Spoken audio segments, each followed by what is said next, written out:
Look, crazy ate the great nerdcore rap god. Got into a duel fate and I just pulled a trap card. Third-rate rappers with a fourth-rate catalog. Destined for the shadow realm, y'all should never act hard. Flow is so insidious that I need an apprentice type. Master with the force, peep the context in my sentence, right? Phantom like the Sithis, just don't ask me what my pen is like. They know that I'm the menace, who you kidding? Bitch, I'm dangerous now. Sweet to drive, hot-headed, rhymes are surely cold. Tested, you can never twist my metal like the jury gold. I ain't never mad when I push it to the max. I got Chris riding with me, bout to turn this bitch to Fury Road. Since animated, I'm the one the crew congratulated. When this will provide protective cover like it's laminated. Damn, I made this 16 like a guillotine. It's fascinating. If you think that you're ahead, you get decapitated. All that aside, I ain't merely here to rap words. I'm here to tell you who representing for the black nerds. And to remind you, neither one of these are bad words. Biggest living mirrors, they just choose to see it backwards. Who be the leaders of discussion when a topic trends? Dissections got the culture under microscopic lens. Who got the type that you can miss it from the start and make you feel like an expert on the subject by the time it ends? Check the stat, Louis, viewership is mad nice. All these other shows don't seem to cut it, that's a bad slice. Off the books with unscripted drills you can't write. No vampires, but these interviews on Anne Rice. Yeah, this is the best part. Rhymes on Mandalorian, Independence made a best score. Starting a war with these stars, you won't get far. This is the way you play a game of life or death star. So far removed from the drama, we don't know this harm, but won't hesitate to shed a light like a Patronus charm. With mischief managed, troubles at a disadvantage. Must be something in the water, dip your toe because you know it's warm. Where can you find another show with such a fine cast? And if you try to box them in, they playing Minecraft. And basically to sum it up like you define math, this crew's the best and it figures like a line graph. A merry band like the words I do. Level-headed, you don't have to have absurd IQs. They know you can relate because they're nerds like you. With their help, you'll see the world from a blur's eye view. Yeah. You are now tuned in to Blerd's Eye View. And without further ado, we out. Yeah.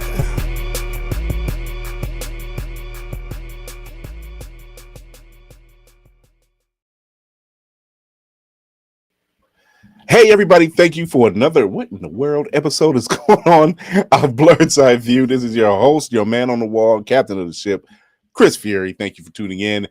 Thank you everybody for checking us out. Let's see who's checked in already. I know Mal's in the building. What's going on, Mal? Mal's in the building. What's happening? Christy D's in the building. What's going on, Christy? So yeah, we are just getting started. This is such a weird thing. So but anyway, glitchings galore. My man, my brother from another. That's such an old term, but it's true. Navy Montel's in the building. What's going on, Navy? What's going on, man? I can't call it. So what if Fantastic Four? Let me blow that up. Let me blow you up. I gotta see that. What if Fantastic Four? Oh, the original Marvel bullpen had become the man. Oh wait, do I have that copy? I don't know if I have that copy. I remember seeing that cover before. Mm-hmm. Bruh, let me tell you, I'm still going. That man has some gems, right? And some of them, storyline wise, could definitely come up with something. Yeah. Remember this one? Ooh. Now that one I've definitely read. I've definitely read the Rick Jones one. And I got one more. Hold on. I got to pull the right one. What if? What if there are 4 other people? Black Spartan. Yo, why is he doing that? Oh my gosh. So if you didn't watch Navy Montel's TikTok live Sunday, Sunday. Yeah, it was Sunday. He was doing the bagging board and he was going through all his covers and everything else and all the gems he already owns through a certain gentleman who either didn't care or didn't realize what he was sitting on. I'll say it once and I will say it again as my screen is froze. That man is sitting on other stuff. He is sitting on other stuff if he gave that away. He didn't care. He genuinely did not care. And you can Look, tell. that's why, when they did the What If series, I was excited.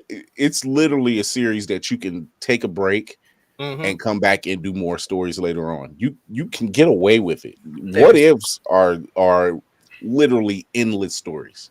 There are so much source material that you could create the What If series animated just by the storylines that came out from the comics. It is unbelievable. And like I said before, this is an introduction to new characters that this generation knows a little about. Mm-hmm. Not to cut you off, maybe, but what was that Fantastic Four issue you had beforehand? Oh, hold on. Hola. Un momento, Yeah, por favor. Mother. What if the Marvel bullpen became the Fantastic Four? Wow. And it's in What's happening, Bama? And it's in great freaking condition too. It is. Dang. They're impeccable. I would give at minimum a 6. Minimum. And we're talking this. And I'm guessing you sat there. Wait, show that one again. Show the Conan one again. Oh, yes. Ooh. I was gonna say, and I'm guessing you told old boy, like, look, wherever your storage area is at, I'm sure we can come up with something. Oh, he'll be back. They always come back. Because what if Sergeant Fury fought World War II in outer space? See, this man is sitting on Silver Age. Yeah, this man is sitting on man.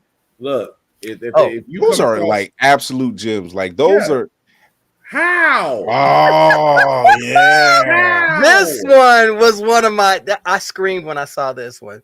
The what? That you know how hard it is to find that. Yeah, that one. Y'all remember the Lego ads on the back? Whoop-de freaking do. What's up, baby? There she is. Fresh pressed by Z. If you're not checking her out, you need to. She's an artist. She's been putting them on there. Oh, by the way, Spartan, I have an extra one of these. I will send it to you, bro.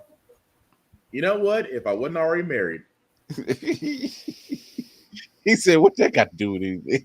Man, I'll take. Oh, don't get me wrong. I will take it, but Okay, good, because I got another one. It's not gonna do me any good to have another one. I mean, that man, I wouldn't look at that. Whatever that. Oh, see, you know what? And I have a final one just for you, just for Chris, just for Chris. I have a final one. This one, I think both of you'll appreciate, but this one.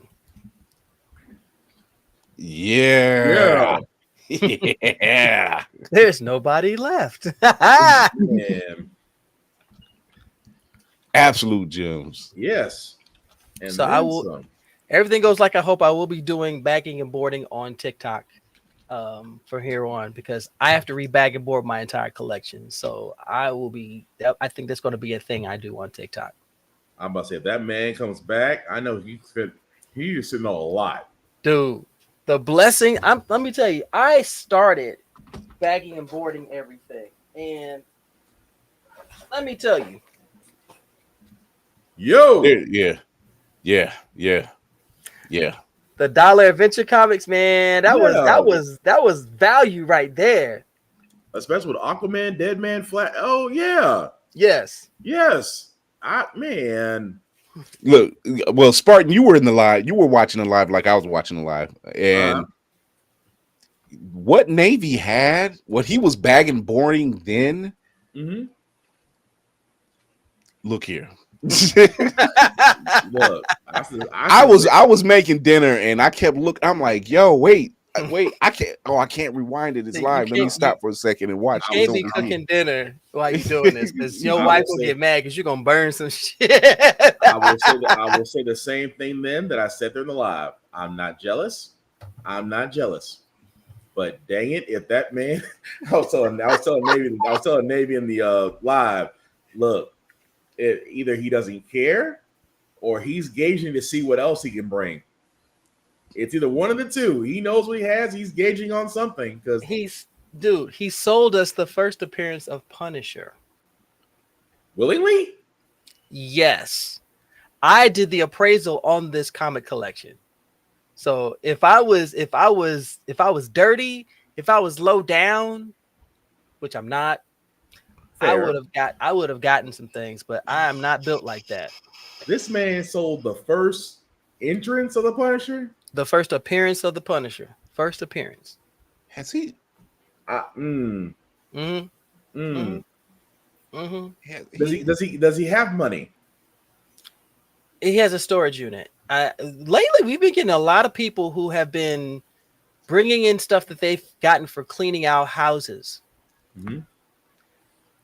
It's been insane. Today, another dude came in. He brought Magic cards. He brought the Doctor Who card game, the Vampire card game, and of course some comics. So I now have Catwoman #1, Groot #1, Uncanny X-Men 400, and a few others. No. Holy crap! No. Yeah, he said, "Do you want these comics?" I don't want. I said, "Sure." Click up. I ain't gonna lie. I would have to go outside and see where he's driving, because if he's driving something nice, We are not. if he's driving something nice, I'm be like, you know what? We are Explains not, a lot. Sir, we are not doing I'm not telling you to stalk the person. I'm just saying listen for the engine sound. That's everything you want to know. Oh my gosh. Oh my goodness. Look, it's wild. And since Whoopi popped up in here, somebody brought in I think the entire first 20 issues of Someone is Killing the Children. Nice. Listen, What I love in the world? Like I said, books. I love that writer. Let me tell you something. Gideon never misses. He does not miss. Oh my gosh. And I'm preaching to the choir, because I know the people that's in our audience right now that's watching this, they know. But you don't. But for the people who's going to watch later, or the listeners, let me tell you something. A real fan of the genre will never care about price. right? Yeah. They will care about that story. They will care about that moment in time where they were at. That's all that matters. Like it could that trust me. My grandmother bought me a Superman comic. Whatever happened to the Man of Tomorrow? That cover was tattered to hell, and I didn't care. As a 10-year-old kid, all I was trying to figure out was these are all different stories of Superman. I have no idea what's going on, but it's Superman. See, that just around. That's not it didn't matter to me. And I still have that book. Cover tattered to hell, is bagged, it's boarded. You know, and Navy and Spartan, you can attest to this. The quality of the cover, the paper that they used then. Oh yeah, and I talked about that too. The difference between Marvel and DC and the paper quality. Yeah, it's so evident with time because Marvel holds up better than DC because they don't use cotton. Yeah, they don't use cotton in their paper. That's the DC's spines, they fold over time. The 20-cent era, they did that, and I was like, why is Command Eye looking like a double size? What the hell? That was the reason I kind of liked my agricultural class back then. That was the only reason. Glory, glory, glory, my. This was one of the ones he actually gave me. Well, again, willingly, sir. I'm not saying you threatening people, Navy, but I'm like, willingly. I gotta be threatened. Good, Bama. Yes, right. If it's there, right. No, I don't mean to make it seem, Navy, like you're not, like you're a very charming individual. Let's just be honest about that. The point I'm getting at is this man, like I said, I think he's trying to see, okay, they'll take this. What if I bring in what I'm holding on to and see what he says then? If I showed you the size of the boxes that he brought in right now, I wonder if he's doing that for someone, and that someone might be Nicolas Cage. I'm just saying. That would be, you know what? That's diabolical, bro. That is diabolical. You'll know, because if he brings in a Superman #1 and be like, I have this for a buyer, and he owns he owns several copies of that. Yeah. That's how big of a Superman fan Nicolas Cage is. I mean, the man's name is Nicolas Cage. One of his favorite characters is Luke Cage. That's where he's not even a Cage by birth. So here's a question for all y'all. Uh-huh. Do you remember the first comic that you ever got that got the ball rolling for you? Batman 254. That Superman cover I told you about. That Superman. That did it. What about you? I mean, that was I was always involved in comics in some form, but because I was always a fan of Superman. You know, since two issues. You said it was 2 issues. Yeah, like I could see the issues, and I don't remember the numbers. I remember one was a X-Men comic. Okay, that's all that matters. You say less. Yeah. And the other one was Rob Space Knight. Oh, Ooh, Rob, yo, nice. that was the OG before there was OGs. He came down. He says, "Fuck y'all feelings. I'm going after these wraiths. What are y'all talking about? Right. I'm trying to be your friend. I'm trying to take them out. You in the way. You in the way." I'm like, oh, this nigga don't care. Bama, you tapped into it. He said we need more black writers, and I realized that I should do it myself. And all my ideas certainly came screaming out. Yes, that's how it starts. That's how that is the birth of a writer. Not only is it the birth of a writer, it's the birth of a universe. Mal says the Avengers John Byrne era, great era, was set in 1977 for him. There's actually people on TikTok are actually, I wish I could remember the channel's names, but they are actually giving like recommendations on what X-Men comics to read, like certain eras, and the eras that they picked are, number one, they're the classic eras, and then they picked Morrison's run. Yep. You know, and then they picked the last Krakoan run, which has been fantastic. Yeah. You know, every run that he picked, you know, even the Phoenix 5, even that era when the Phoenix Force came back. Yep. With a vengeance.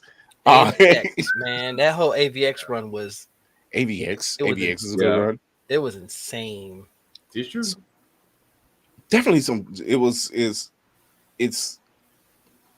it's something different, man. Yeah. People that really wonder why we are in love with comics, it's the stories, it's the memories, it's what it means. It's like it's when the you hear it's the conversations. When you hear people say, "Oh, I don't like politics and comics," I said, "Politics and comics go hand in hand, and it's always been there." Don't read X-Men. Yeah, don't read X-Men. Don't read Captain America. Then, if you feel that way, those are 2 books you just don't want to read. That right? part. Or Marvel's run Star Wars. Don't read Punisher. Don't read Night Thrasher. Don't read Daredevil. Don't read Daredevil. Read Daredevil. Right. Now, Whoopty, you still mentioned great a second runs. comic. You said there were 2 of them. You said the X-Men comic, and the other one was Rom Space Knight. Okay. Do you remember what it felt like to read that book? Because I would say the first comic that did it for me was Little Audrey number 29 from 1954, and I still have it. Wow, Little Audrey. I only know of Little Audrey because there was a book my grandmother got me for Christmas, and it talked about the art of comics, and it talked about the progression of comics. And Little Audrey was one of those mentioned, you know. And then they started talking about the Phantom and the Spirit, and then you're stretching all the way. It was a beautiful time. Oh my God. That book, and I knew it was a book, but I was 14. I was so excited tearing open the package. She was like, before she could say be careful, I had tore the cover because it was paper wrap. Yeah. But I was, part of me, the heart dropped a little bit. However, I read that book cover to cover every single moment I had. No, Little Audrey wasn't a little Lulu clone. Okay, Bama, I'm gonna need you to stop. I'm gonna need you to slow down. But that goes back to what we were saying. Like, this is the reason why comics resonate with us. I mean, it's the story, sometimes it's the characters, and it's also representation. Let's be honest. We see there's a lot of ourselves we see in comics. Like a lot of us could resonate with Isaiah Bradley. A lot of us could resonate with Black Panther. A lot of us could resonate with Mr. Terrific. And I can keep going down the list of, not just African American characters, but just characters in general. So outside of stories, characters, and just the overall theme of it all, I mean, again, we do love a great story. And at the same time, a lot of these comics are great stories. And this, some of them are a little bit more graphic than others, but hey, you get warm before you open the cover.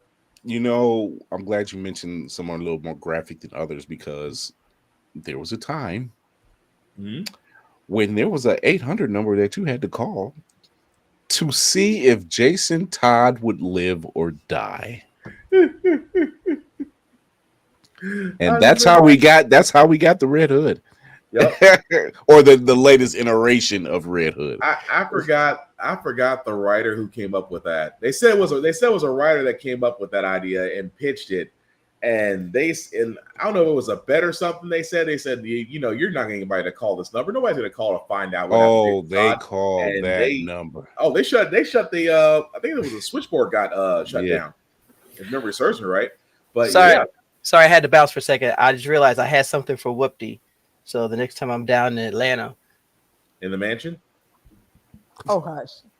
Ooh, nice. Ooh. So this is coming to you, my dear.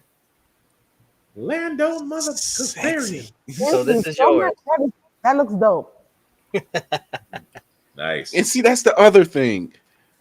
Really good comics have really good covers. Because you know what it is? It always comes down to, and I'm not saying we as a people, but just we as in comic book readers in general, we appreciate art.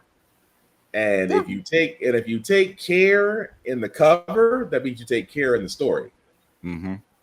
So it all goes together. And people who are just getting it, if you weren't there for the Alex Ross era, Jesus Christ, man, and his variant covers that are coming out. That man said, I'm gonna put these out, and then I'm just gonna sit there and let y'all just wonder, did I really do it? I was like, we know you did it because your style is unique. It's like the realism, freaking. I'm like, so that's how he would look. Oh, that's how he would. And he didn't do it just for Marvel. He did it for Marvel and DC. Mm-hmm. Yeah, but he's one of the most reclusive people you'll ever meet. Yes, he does not make appearances very often. When he does, that means he is selective. There's a reason behind it. I can't remember the last time he made an appearance in San Diego. I cannot remember. See, there you go, Bama. Todd McFarlane's runs, the runs on Todd McFarlane for Web of Spider-Man is a great run because it's how we got Venom. It's how we got that contortionist style of Spider-Man in the wild looking webs. Todd is the reason. And we have that Spider-Man when McFarlane started his run at the store. People don't know what they have, and I get the honor of looking at them and going, "Bitch, you serious? Okay." And hey, as long as you ask once is right, twice is confirmed. That way, Jay, I didn't even ask. You just said, "I don't want these comics. You want these? Sure." And I went, "Oh, so and so would like this. So and so would like this." When I saw the Lando, I said, "This is going to whoop these house." See, you learned better than I did. I learned to keep my mouth shut. What's the point of having this if I can't share with the people that love it? No, I'm not talking about that. I'm talking about informing what they have. That's why I said I learned to keep my mouth shut. Nah. Oh yeah. He found. Yeah, I forgot the infamous Batman Don't Ask, Don't Tell. Yeah, that's what the original Don't Ask, Don't Tell. Don't volunteer information if you wasn't asked. Look, but yeah, it is. Will I ever buy? Like in Spartan's case, will I ever buy a comic of that importance from a convention? Probably not. Only because I know. Yeah. But will I gladly hunt one down? Oh, most definitely. But also at the same time, these mom and not to say these mom and pop stores aren't bad. These mom and pop stores are freaking vital. But you get a few of them that if you walk in there and you go in their long boxes and you pull stuff out and you're just like, Y'all, how much is this? You went from you know, you usually go from do you know what you have to how much is this? Is it really 25 cents? Okay. Take it and run with it. This is why I love Carolyn Johns Mhm. here in Cam's Corner here in Cleveland, Ohio. John, and I've told the story before, but John he's a firefighter for the city of Cleveland. He's actually, I think, a captain now. And Thank you for your service. His grandfather was an immigrant. Mhm. And his grandfather learned to read. And I've heard a lot of these stories from other people whose grandparents were immigrants. His grandfather learned English reading comics. Mhm. And he gave those comics to John, which started his love of comics. And he's finished his entire run of Avengers, classic Avengers. You know, it's like when you hit that pinnacle, Mhm. you're just like, what else is there? There's nothing else. You're just now it's just like I have the run I want. Also, Everything else is just kind of also not to be educational, but kids actually do better if they read more. they do. They Mm-hmm. do. Kids My do mother more. couldn't. My mother kept my face in the book, and look, it's therapeutic. Mm. I remember getting tips from the restaurant I used to work at, and going right next door to Spellbinders, which no longer exists, and using all my tips to get. And this was in the 90s. This was like late 90s. Getting X-Men. Wow. What was it? 8 different versions of Spider-Man, and Nice. just cleaning house, like stacks. Just That part. Same. get off work, I'm getting off work at late Friday, and I'm up late, reading and watching Spawn on HBO. Oh goodness, that part. That See, you part. better see that. See, I had to. Oh no, go ahead. No, go ahead. Whoopi, go ahead.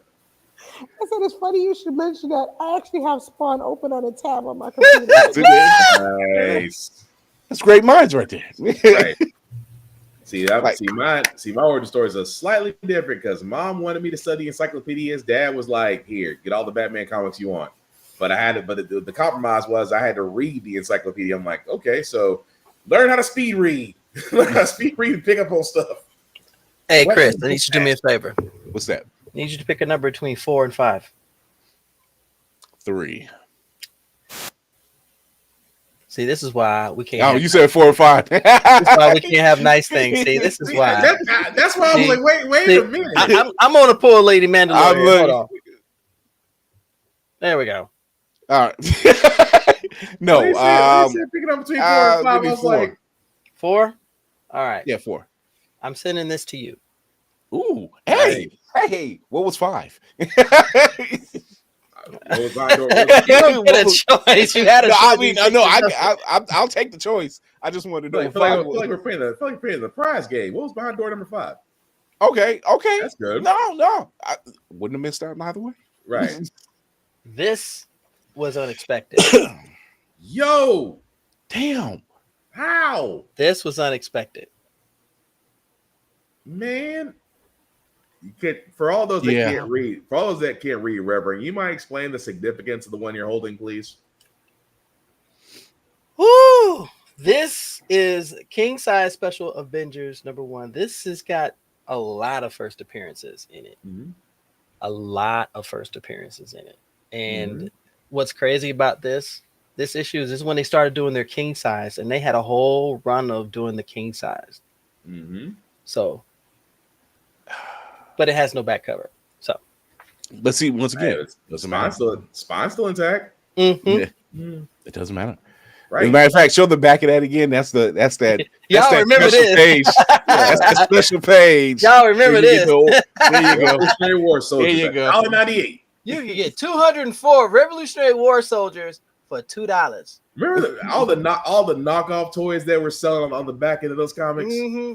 Yeah, the Army Men. Now remember, it's a rush coupon. It's the rush coupon now got it. Masters of Evil's first appearance. Yes, Masters of Evil first appearance. Yep. And they're right there on the front. Man, that's a gold mine. That's a gold mine, yeah. Y'all, wanna if be like someone Navy when I grow up. say what? I want to be like Navy when I grow up. Man, Blessed and Please, highly favored. please. Bearded and weird. Okay, yeah, you can definitely have that. You can have that. I'm about to no, say that I don't those want those, but it does. It goes once again. It's just this is my wife would ask me, why am I watching this animation of something before I go to bed? And I said, because it's therapeutic for me. one. Yeah. Like I will play Batman Brave and the Bold, Batman if I put Batman an animated series on, I may not go to sleep. That part. I'm just gonna not gonna hold you. I'm like, oh, that was this episode when Scarecrow almost got the upper hand. And this is why I can't play HBO Max at night, because if I play it at night, I might as well just stay up and just beat the kids up. Look, I was watching Pirates of the Caribbean the other night, starting with the Nice. first one, and I was just like, yeah, I'm not tired yet. Let me finish watching this. You know, I was like, Say that's I'll watch this and then let the second one play while I'm sleeping. See, that's why I know I couldn't do that. I couldn't do that with Batman Beyond, because I'm like, and next episode, would you like to watch? No, HBO Max, I would. You don't care about my sleep. It's funny you mentioned Batman Beyond. My wife called herself, turned the TV, thought I was asleep. I was just like, mm-mm. See, I can see you doing What that are you now. doing? What are you doing? I want to know who. I want to know who did it. What the hell you doing? I just want to know. She's like, your eyes is closed. No, they weren't. My glasses are on. I'm like, focusing. my wife and SVU. As soon as I turned off, I was watching. No, you was busted off, Storm. You was out. Wake up. My The eyes butler are did stuck it. together. Keep them stuck. Just wake up. The butler did it. His character net is on. What are you talking about? Oh man. So yeah, but it does. Reading classic comics or anything like Whoopty has a freaking library of Yes. of tomes in her possession. And when you get a chance, like I have complete runs of Sherlock Holmes. Nice. That's amazing. The Odyssey, Greek gods and stories. Like my wife said, "What did you bring this big old book home with Sherlock?" I was like, "He's actually like one of my favorite characters." And Sir Arthur Conan Doyle, I gotta give it between him and writing Moriarty, him and the final case of Moriarty, and I was like, that's why we said the waterfall. Yeah. and the thing about it is, like I was telling you, I said, if you really want to get down to it, it's those first editions. Like I wanted the first edition of the Count of Monte Cristo. I wanted the first edition of the Shawshank Redemption. I wanted the first editions of the Hobbit, like the whole unabridged Hobbit. So it included everything. Also freaking hard to find. And if you can find it, it's freaking expensive. But again, just great storytelling. And here's my second in command. You really can't put a price on that. Really, Bama? Hi, baby. Hi. You go ahead and rest. We can hear you screaming off screen. I went when we first moved to Cleveland like 15, 20 years ago. Went to the Cleveland Downtown Library, and first off, it's a beautiful library. Mm-hmm. Walking in there, you ever see those movies or those TV shows or movies like The Librarians or anything like that? Yeah. Like or Supernatural, you're just like, oh, this is how Sam felt when he walked in and he was the men of letters during Supernatural. Like, oh, this is what that means. Oh, yeah. The smell of old books and just sitting down. I'm like, let me sit down and read this. We got somewhere to go. Do we? Smell like all you can say is smell like pledge and white diamonds. Yeah. Oh, Whoopty, I got you. I just saw your message. I got you. We have it in the store. I got you. Mm-hmm. So. Yes. Look. She ears perked up, glasses came down. Yes, we do have the trade of the Gunslinger Saga. Yes, we have it. Oh, the tower, the Dark Tower. Yeah, Dark Tower. Nice. Ooh. Yeah, we have it. I never. Bama says he needs to watch the Toxic Avengers. If you mean the cartoon series or you mean the movie series, I hope you mean the cartoon. Okay. I hope he means. I hope he means the cartoon. However, I have watched all the movies. Fun fact: Michael Jai White is in like 2 of them. Yeah, he plays a henchman. So it was always a little He said the something. movies. Oh well, not the most recent movie. Like the ones in the late 80s, early 90s, we can forgive because that was like Porky's and everything else. That came Yo, with terrible. Porky's was a classic. You go to the movies and I could not stop laughing He because it said was the just movies. all kinds of stupid. Yeah, I he mean, said it It was the true. was a time. It was the time. Yeah, it was Yeah. time. Still haven't seen it. Oh, trust Porky's? me. There, man. That whole two It classic would scenes out of the whole movie that will always be memorable. the bathroom scene. The bathroom scene and the laundry room scene. Okay, I kind of figured you were gonna guess bathroom and laundry room. Okay. Good Lord. If you ever get a chance, you'll understand why we said that. Just freaking trauma All I know films, is it was man. gratuitous boobies everywhere. That's all I remember from those. Yeah, trauma films was notorious for that one. it's true. But those were the Toxic Avenger films, right? Toxic Avenger, Sergeant Kabuki, Class of Yep. Nukem High. Class of Nukem High. Yo. Golly. Talk about jump from the pack. Man. Oh no! All I find the clearest memory of Class of Nukem High is backstory. Nukem High was literally a high school that was built near a nuclear reactor, Mm-hmm. and anything was prone to show up. Yep. Toxic Avenger would show up, Sergeant Kabuki would show up. It was almost like everything takes place in this town. There was a scene where there was a giant squirrel, and I remember one of the kids was saying, "Those are the biggest pair of nuts," and I was just like, "Wait." It was a squirrel eating the bear nuts. It was just, Ooh. no. Oh man. So Things that you could not make in this day and age, but oh man, during the 80s and the 90s, what a time. Lord, tell me about it. Aged like fine cottage cheese. A lot easier now, boy. It was made with aged fine cottage cheese. I was gonna say this is what I'm hoping. I'm like Spaceballs 2. Please don't let that get derailed. Please don't let Spaceballs 2 don't get derailed. Oh my god. There are just certain movies, like seriously, right now, if someone were to tell me Raiders of the Lost Ark was on, you got me. Oh yeah, punching I've done Nazis. that. Oh, for me, I've done it's that. Blazing Saddles. Oh, Yeah. yo. Always. If Where the not white- on, don't where the talk white to women me, at? don't ask me no questions. Yeah. Some people who's ever seen Blazing Saddles for the first time, I always laugh because I'm like, okay, so before we watch this, number one, you gotta remember this is the 80s, and it's Mel Brooks. So if you haven't seen History of the World, History of the World Part 1. or Oh, History of my the World Part God. 1 or Part 2, and again, it's Mel Brooks. There's a lot of stuff that you got away with back then. You won't be able to get away with it now. Put it like this: the level of comedy Mel Brooks does is the same level of comedy that Seth MacFarlane models his Family Guy and American Guy, American Dad, yeah. American Dad. It's the same level of comedy. Mhm. Everybody taking shots. No, Nobody's safe. See, you're Right. better than me, Spartan, because I'm gonna tell you what, I wouldn't warn him for shit. If you think you know everything, go ahead and watch this movie. I'll wait. Hey boys, I got one. I was gonna say I thought Malik was gonna go Camp Town What- Ladies. Come on, What did I say about washing your hands after a cross burning? See, it's coming off. I was gonna sit there and laugh like I thought you was gonna say Camp. You know that song, the Camp Town Ladies, the Camp Town Ladies. I don't think you know that one. To this Oh. day, my That sister and I would stop shenanigans with what in the wild, wild world of sports is going on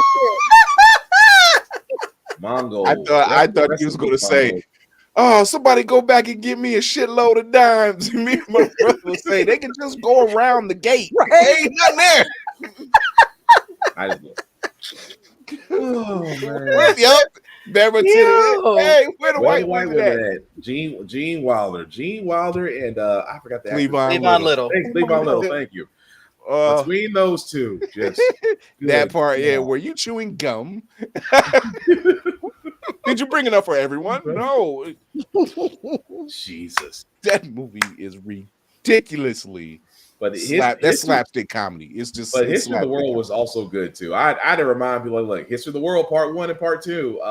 It's just meant to be funny. Don't take it seriously. right. Although there's a little bit of truth in it, but don't take it seriously. If you could do a revisit of all, to sit down and have just a time just to revisit all the movies that influenced us, that entertained us, and had some of the most classic lines, we'd be here forever because there was a lot of them. Yeah. Oh my God. That's why everybody in the chat went crazy. And I'm like, yep, that line. Oh, it's true. It's true. All that's in there. Is it true? Is it true? Is it really true? Handygram for Mongo. It was just like, look. It was... So, real quick, before we get to our main topic.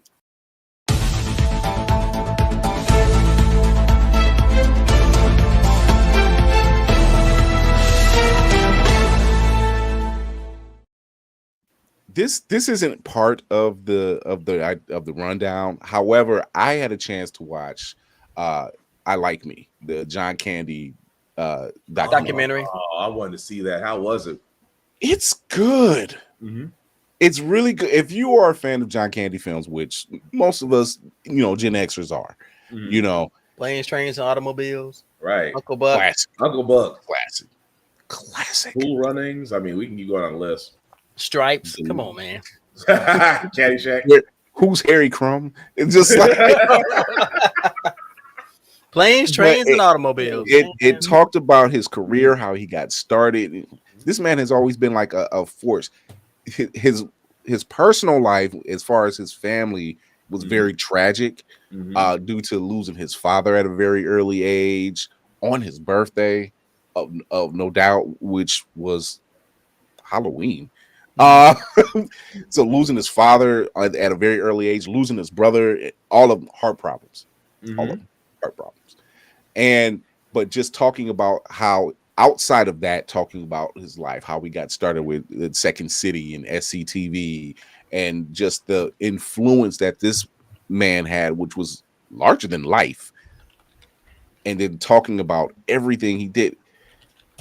I said, it's sad, but in a very sweet way, if that makes sense, because you're just like, he's like how John Candy, Robin Williams, these are people that you see that when you see them on screen, you're just like, oh, this is going to be good.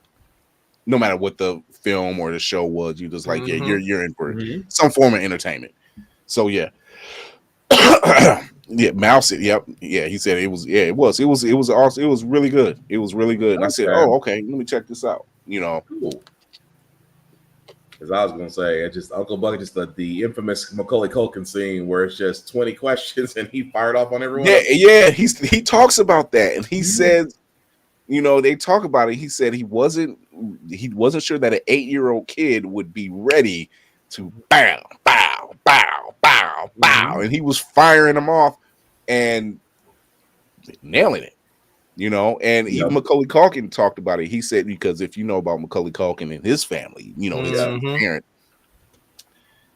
John Candy had this level of protection. He wanted to protect his kids, so he was like, hey, what's going on with this kid over there? Everything okay? He's checking on him and everything else. And he said, Macaulay Culkin said, like, even at that time, he said that put him at an ease where you didn't get that a lot as a kid in Hollywood, no doubt. So it was definitely a good film. Check that out.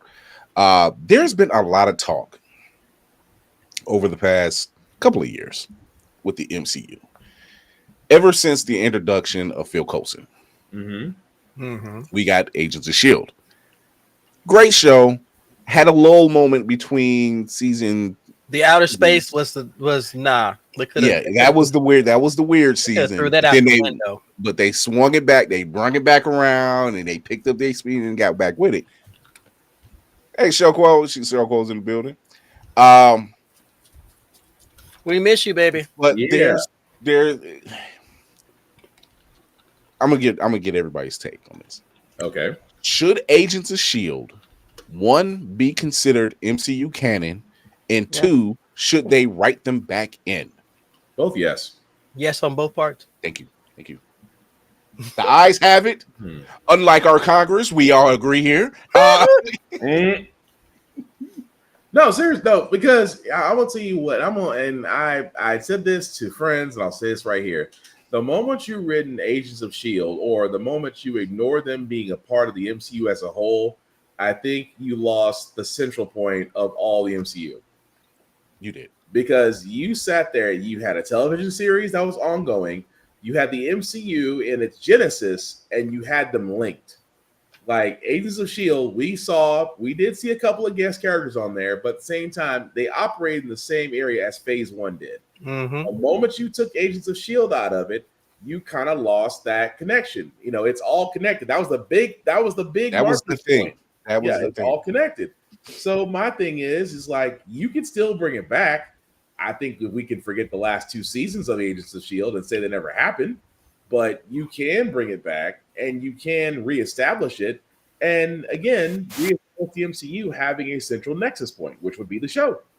But the crazy thing with the show is I think it was one of the few elements of canon that was not required to be on the big screen.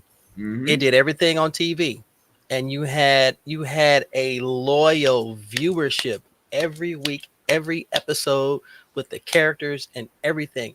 And it's the perfect vehicle to introduce new characters because Agents of S.H.I.E.L.D, except for Quake, everybody else was normal. They were regular people. So why not introduce it? And they were doing extraordinary things, especially with Phil Coulson. Yep. Come on. You're doing this from a human perspective because you can't sit here and say, well, all superheroes have superpowers. No, this was a collective of people who were talented, they were passionate, and they knew their job. They didn't have superpowers except for one. And even then, she had issues from time to time, but they still made it work. And I think it'd be perfect for now to introduce new characters, new to the generation but not new to us. I say you bring back.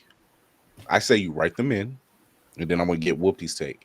I say you bring them back in, bring Coulson back, bring Quake, Mac, Fitzsimmons. Oh, I love them. Mac and Fitz. Bring them back, write them back in. Say, hey, you know, we've been underground for a while or something, to some degree. Under whose charge? Fury's. Where's he at? He's not dead. No, you can always say it's some directive A, something, and make it related to Doomsday, and say under this protocol we went dark. Yeah, you solved the problem. It can be done. What do you think? Listen, I just want to see more of Coulson. He was with us from the very beginning. He was one of the first people that was in those end credit scenes that people were sitting around for. He found Thor's hammer. He was the linchpin. Yeah. A funny thing happened on the way to New Mexico. I still he dispatched armed robbers with a pack of powdered donuts. I'm just saying. I don't understand why they feel the need to not have that. Maybe that's what I'm missing as part of the conversation. Like, why is it not canon? Like, I'm trying. I don't know if it's a thing with the is obviously a thing with the writing. I don't think it's not hard to figure this out. You have a whole Agent May. You have Ming Na Wei that you can literally just like you're expecting to see Coulson, but it's Agent May. Like, but the beauty part about it is the multiverse story, the multiverse saga story they're telling right now is literally the perfect vehicle. It is. Agreed. It is. And they can literally sit there and say, well, because we have this many possibilities, that okay, we were told, we were instructed to check out these possibilities. You could bring realistically, you could bring everybody back. You can and sit there and it would make sense in the current MCU. It really would. Anybody want their Lola? I got Lola sitting right back there. In the. When I say if you look where my thumb is, that's where Lola is. I play HeroClix, so I was getting them all, and this is actually one of the HeroClix pieces. So this. I still got to build. I got to build a show tall enough for Obi not to reach. So I might have to get back to you on that. That boy got reach right now. Just Yeah, I think they should write them back in. mhm. I would be adamant and be like, yo, this was kind of like the heart of everything. Yeah. This from Agent Carter to Agents of S.H.I.E.L.D. This was what was missing. I don't know if it just flew over a lot of people's heads, but that that that was a time. It was. But the beauty part about it was, like, again, not sounding like a broken record, you literally could see you actually see the actual timeline through the show. Like we saw when they Yeah. mentioned we saw what happened when they mentioned Dark World, the after effects of Thor the Dark World, the after effects what happened with the Avengers, the after effects, like every other story. Now imagine putting that now. They That, were literally the linchpin that led into Avengers Age of Ultron. and imagine it now being and again connects to Daredevil Born Again. You could actually see them talking with Matt. You could actually see them talking with Shang-Chi. You could actually see them talking uh, uh, with Photon or Captain Marvel. Or the point I'm getting at is you literally have right there the connection that was missing in the previous phase. You actually have that now. And yet, again, Marvel always talks about saving money. It wasn't that much to produce the show. The fact that Sam Jackson said, I will do it free to show up and showed up on the show twice. Like I put it this way, if CBS, I'm sure they paid him, but he was willing to do it for free. but I'm saying though, if CBS spent $1 million an episode when they tried to do Supergirl, and they had it for what 15 episodes for not 15 episodes, 8 episodes for one season on CBS, $1 million per episode. CW took that and took the next 3 seasons. Now And made it work.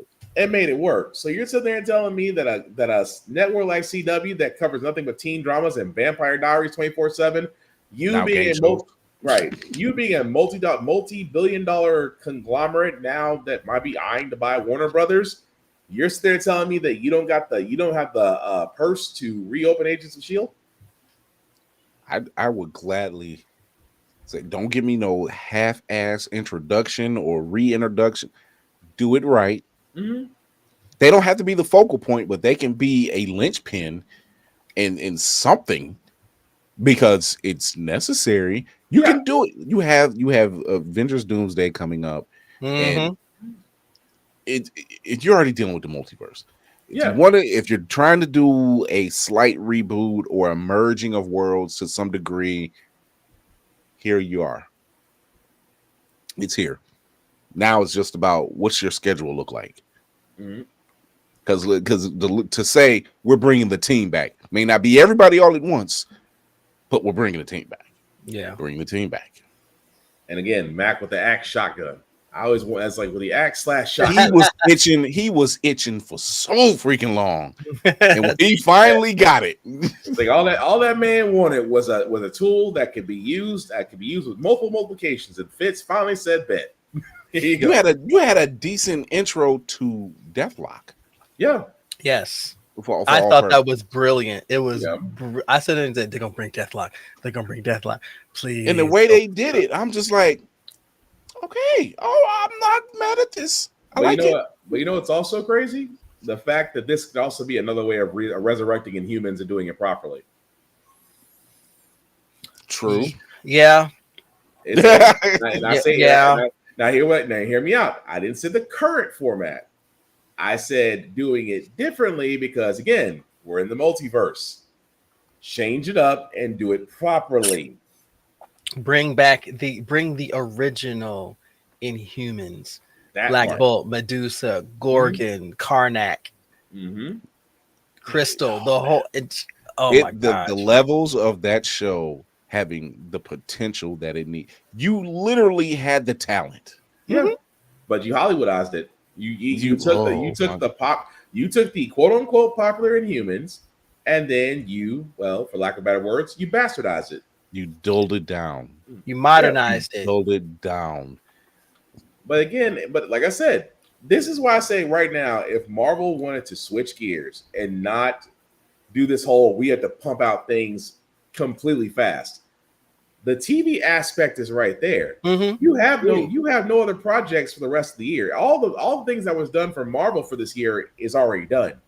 What you can They're play, they're so worried about yeah. streaming. I said, here's a thought. Mhm. You want to do it? Go ahead, put it on streaming. Give us 10 episodes. You're already doing that with Wonder Man. Yeah. So just give us 10 solid episodes. Or even a special. You did Werewolf by Night, and we're still looking at you like, oh, you could do way more. You did that as a test for a Halloween special. I'm like, and it was good. Yeah, it was perfect. And after that, crickets. So you did. We're going to sit on this. Why you gave us Werewolf by Night and Man Thing and Elsa Bloodstone and did nothing. You could have done the whole horror aspect. Being that it's October, which by God, how are we almost to Halloween at this freaking date? But anyway, you could have took the entire month of October, and if anybody was in programming or marketing, you could have done this whole thing of Marvel horror. You could have gave us. You didn't have to give us episodes. You could have gave us specials. I think if they were to do that, here's my issue, and I've always asked this question: when you create these cinematic masterpieces, who are you targeting? Who exactly is your target audience? Because those of us, this collective right here, if you do it right and you take elements from the past stories and bring them to the forefront, we will come to the theaters to watch them multiple times. But if you try to make them relevant till now, where the attention span of an average 23-year-old is about 10 seconds or less, unless there's a bullet to the head, there's some sort of gore, or somebody's talking trash about social media, you're missing the gold mine, literally. I hate to say this, but the people who like the comics are going to show up anyway. They are. Yeah. Anyway. So what they're trying to do is we'll bring them some money, but if they can get the others in the seats as well, it's going to make them even more money. And no one's ever happy with some money. These people are always looking for more money. So they're going to make a product that they think is going to bring in the lowest common, not the lowest common, but to bring in the people that are slightly interested in what's going on. Because go ahead.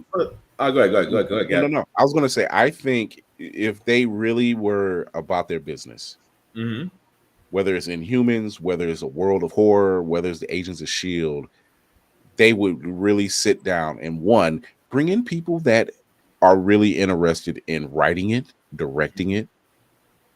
Don't just grab somebody because it's the hot thing or it's their testing waters. No, bring them in, bring that person in, or people in. Bring those people in and say, even if they don't have the knowledge of something. I'm sorry for laughing. Because Geek by Heart had to look like. We bring Laney in here and she gives us that mom look. You know, this shorty got that mom look on her face. It's like that was drive-by parenting. That was the you had a project and you just now told me that we gotta get this stuff and you got a project due tomorrow. No. That was that look. First of all, hey everyone. What have you got home? And I'm telling her that listen, it's 9:00. You're supposed to be in bed already. Go take a shower. I want to say hi. I want to say 6-7. No, we're not gonna say that. So then I put it on mute just to make sure. And of course, as soon as she hears you guys talking about it, she goes 6-7. I'm like, it's not about you. So I will never to this day understand that.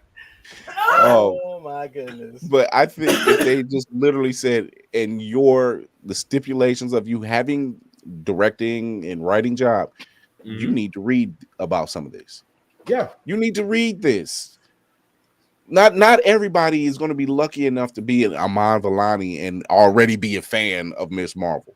But take the James Gunn approach. James Gunn sat there and basically told everybody who's under him. And again, not to cut you off, Chris, but if you notice that everybody that's ever acted or was casted by Gunn in any of his roles, they know a lot more about the character they're playing, almost with the average reader. Like again, Nolan knew more about Guy Gardner than most folks did. He's like, he knew off the bat. He said, Guy Gardner is the guy that, you'll call him when you want something done, but at the same time, you call him when it's like last resort. When you last resort, you got to get stuff done. You're calling him and not anybody else. In case of emergency. Yeah. But that's what I'm getting at, though. I mean, Batista knew more about Dave Batista knew more about Drax than most people did. And even Chris Pratt, who needs to go hide somewhere, he knew a little bit about Star-Lord. So again, like to add what you're saying, and did a great job playing Star-Lord. Just saying. But see, they did the research though. They were smart about it. Yeah, but that's the thing. He pretty much gave them homework and said, learn the character. And you can tell because, Peacemaker, how successful that was, his Suicide Squad, his Superman movie, you obviously can see that a lot of care was taken into place. That same care could be put toward Marvel. If whoever it may be, because everybody keeps like, well, we want Ryan Coogler. I said, let the man enjoy his Sinners run right now. No kidding. Let that man enjoy his victory lap before you send him somewhere else. Oh, before we go on, I kind of feel like Santa Claus tonight. So, Lainey, I have blessed everyone here with something incredible tonight. And I wanted to bless you with something because as I was going through these comics and bagging and boarding them, I know it's spooky season. And I know that you're a spooky person. So, and we went back into the vault a little bit. So I'm going to be adding this to your poll already. Witching Hour number 41 from the 20-cent era. Okay. Wow. Nice. So I actually just picked up some DC zombie things too. So I was like, I've got reading. Nice. So thank you. On that spooky note, we are going to take a quick break. We're going to come right back. We're going to be talking about our main topic, which is Black Final Girls 2.0. Yeah. Would you believe there are a lot more than you thought? Yeah. You'd be surprised. So we'll be right back. Let's reach out one time.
Blerd's Eyeview is a proud affiliate of Otaku Noir. Use the code Blerd's Eyeview for 10% off on all items. With a different nerd-themed box filled with items made by talented Blerds across the country, you surely will not be disappointed. Go to otakunoir.com. Otaku Noir, the #1 Blerd mystery box company. All right, we are back. And our topic for discussion tonight, Black Final Girls. Now, here's 2.0. Now, here's the thing. What constitutes as a final girl? Well, it's the one who's gone through hell and high water through the horror film slasher flick and pulled out on the end. Maybe a little worse for wear on some cases. Other cases, they still on top. This also goes for the Black Final Girls. And we have quite a few already that some may not know about. And so let's go down the list just a little bit, just a little bit. And Jasmine Savoy Brown is Mindy Meeks Martin in Scream.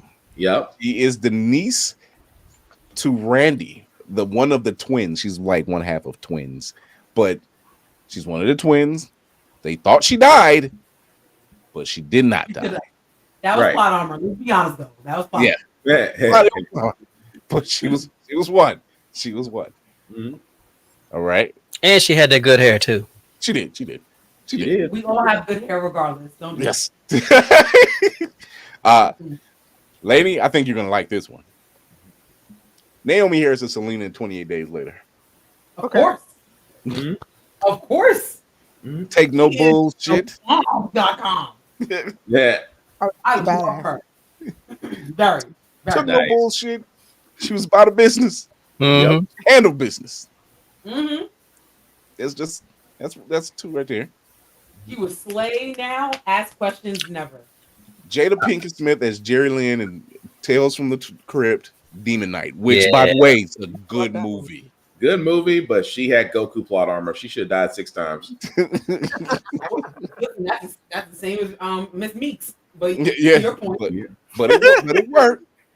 Although this is probably one of the best scenes I've seen from Billy Zane is when he's tired of playing the cowboy role. He's just sick of everybody, and he just goes over this cowboy shit. Don't don't. Oh, wait, he did let me in. He did about 4 accents and 3 about 4 accents. Oh yeah, that was hilarious. He was like, just let me in. He had all his demons outside there that wouldn't let him in, and he just got pissed. He was getting pissed. When Tales of the Crypt had good movies. Really good movies. Good movies, good series. Jesus Christ. Mm-hmm. Yeah. Did they bring that back? Lupita Nyong'o as Adelaide and Us. Ooh. I'll raise you one better in Little Monsters too. Yes. I was gonna say, I wonder if they're gonna count that. And I said, no, they're gonna count Little Monsters. If they don't count Us, they're gonna count Little Monsters. All I gotta say is that voice in Us, that is still creepy. Oh God. The voice the voice is a cop. Actually, here's the crazy thing. She was the copy. Yeah. I'm saying that her character, the copy, but yeah, still the fact that she was able to do it, like she said it hurt her throat for a week after all that. Sure it did. Yeah, it did. Hurt my throat right now. Right? I'm not saying you definitely don't want to hear that middle of the night. I have been waiting. Pow. Oh, I'm sorry. You were saying? Go ahead. What you gonna say, Woofy? I don't know if you have her in the list, but I have one. Okay, go ahead. Yep. Sanaa Lathan in AVP. Yeah. I was thinking of that too. Yes. Yes, ladies and gentlemen, those pictures are 20 years apart. I'm just saying. She's a vampire. That's crazy. That woman is timeless. Her and the other girl is a vampire too. One that was on Buffy the Vampire Slayer, the black Slayer. Oh yeah. I can't think of her name right now. And also plays a witch in other things too. So yes. Yeah. By the way, Sanaa Lathan's brother, if you've seen her in the early 70s, you're just like, oh, it's the whole gene. It's the gene pool, isn't it? Y'all were driving all the men crazy. I get it. All right. That is a wonderful gene pool. That is a wonderful gene pool. Her mother had Marvin Gaye's attention. Like she's what's going on? They look. I was just like, I've seen a video of like Marvin. Marvin Gaye was singing to it, and I'm like, wow. And Marvin is just like said, okay. To your place of residence. I was just like, okay. So, yeah, he's Cleveland's second wife. Yes, exactly. Yep. That is Cleveland's second wife. Yeah, that's nasty. I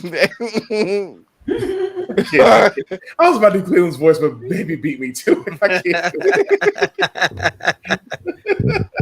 can't. Who did you have, lady? Okay, I got 2-time survivor Brandy.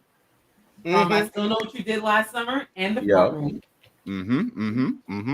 I have 2-time survivor Kelly Jo Minter from the People Under the Stairs and yes. Part 5. Yeah. Yes. I have Keke Palmer from Nope. Yep. I have, oh God, I can't remember the girl's name, but the black girl from Escape Room 1 and 2. Yeah. Oh, yeah. I know you're talking about. Yep. I can't think of her Amen. name. Save my life right now. Okay, you did a couple of those. I think before we did Rod Digger 13 Ghosts. Oh yeah, Rod Digger. Yeah, we did it before. Rod Digger, who plays Maggie. Okay, you had Jada Pinkett, you had Lupita. Frida from Blink Twice. Okay. And Molly from Fresh. Oh. Okay. Oh no. Please watch that movie. Oh, yo, you'll never look at Bucky the same. That's a fact. That's a fact. Yeah. Go ahead, Whoopi. Barbarian. I'm glad she said it. Yes. I'm glad she said. Did I have her? I should have her. No. Yep, there she is. But see, he was kind of dumb too. So Wow. Oh, man. Nah, did you see the movie? I mean, Yeah. You're not wrong. Yeah. I did. Okay. It was just like, now, child, why would you do that? So it actively had me yelling at the screen so many times. But there's a certain level of stupid that's required for some horror movies to work. Nah, she was beyond. Like going into rooms that you just heard the thing roar. You saw a chair get thrown across the room. You know, ain't nobody in there. What are you going in there for? Oh, Insidious Part 5. I don't know the girl's name, but she's a black young lady and she lives. Okay. Yep. You made me feel sorry for us. Dang. Rabbit sympathy, ladies and gentlemen. What about you, Spartan? What black final girl has come to mind? See, you kind of hit the top ones. Because I was gonna say, dang, I had Us, I had Alien versus Predator. And we did 13 Ghosts, so that's out. Shite. I know one. Hang on a second. Well, I guess we can't say Niecy Nash because she did the Jeffrey Dahmer story, so that's not really horror. The black woman. No, Mr. Crockett. The mother. The mother from Mr. Crockett. Yeah. Jerika Hinton. There we go. Sorry. Okay. Yep. Okay. Navy. I'm gonna go back a ways. All right. You got some of these classic queens over here throwing these around. 1974, there was a movie called Sugar Hill. I knew you were going to mention that. Dang it. Marky Bay played the title character using voodoo to get revenge for the death of her child. And she goes in. Okay. Let me tell you. The final girl who becomes the final boss. Let's go. Come on, man. Fair point. God, I do. I literally seen that name yesterday, and I said, "Okay, yeah." I said the entire cast of the Black Me. Pretty much.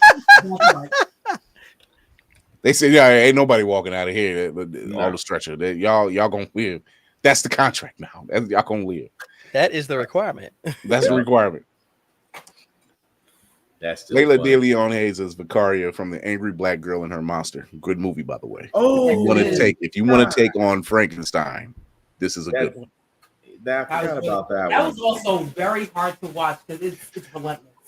Oh my God! Really, because the way it went down, and then as it progressed, you're just like, oh, child. Yep. Oh, Logan Marshall Green, lady. That's the girl in the escape room. I couldn't think of her name to save my life. What? Is she the one? She has hazel eyes. Like, yeah. Okay, I think I know you talking about. What are you talking about? Pardon? From Escape Room. From Escape Room. Yes. The Escape Room and the Escape Room Tournament of Champions. Yep. I can't believe they call that Tournament of Champions. I'm sorry. You gonna sit there Those and tell skate me rooms were so fucked up. how do you survive one? How do you survive a skate room just to wind up right back in the same one? Just, Yo, I ain't gonna lie. Escape room. When I saw it the first time, I said, "Y'all signed up for this. This is why I don't go into other people's houses. This is why I don't go in other people's buildings. What the Between- hell? A card that has no. It's an invitation. Invitation to keep my ass at home. That's the invite right there. look, it's I hostile. let me tell you a little story. Now, mind you, we had just went to West Virginia, my wife's hometown, for her cousin's funeral, and so I'm in my truck and I'm unloading stuff, and we had went to the store because she can pick up some clothes and stuff, and so at one point I'm unloading the truck. I think at her other cousin's house, and I said, "What the hell is this heavy thing in the back of my truck?" Uh-oh. And my little girl says, "Oh, Nana did that." I said, "Did what? What is it?" Well, I don't know. And I'm like, "Okay." No one said anything, and so I go in the house. My mother-in-law says, "Yeah." She was like, her brother Charles. It's his ashes. It was her brother's ashes. My mother-in-law's brother's ashes. And I said, "You know what? You can't take my city behind nowhere outside the city." Let me tell you why. I've seen enough horror films and supernatural to understand that this was not here before, and no one said anything about it. And all of a sudden, now you're telling me someone's ashes just magically appeared in my truck. Yep, I feel you. Hello, You see where I'm going? Look, Whoopi's face is like, like, hold on, ladies and gentlemen, we are abandoning this vehicle and we will figure it out. I said we are in West Virginia. I know. Is it no? And that's when my wife, finally came. She's like, "No," she was like, I can't remember where they got them from or whose house they picked them up from, but she was like, she finally told me. I said, "How long they been sitting in there?" She was like, "Oh, for the past day." The past day? I've been doing all the driving. What do you mean? I'd be like, I'm gonna sage and I'm gonna move those acids, and we gonna sage and salt the back end of this car. Look. He said, "Gotta go." That's like, no. That was look. It was all I said. I'm like, did y'all's black radar not? Hello.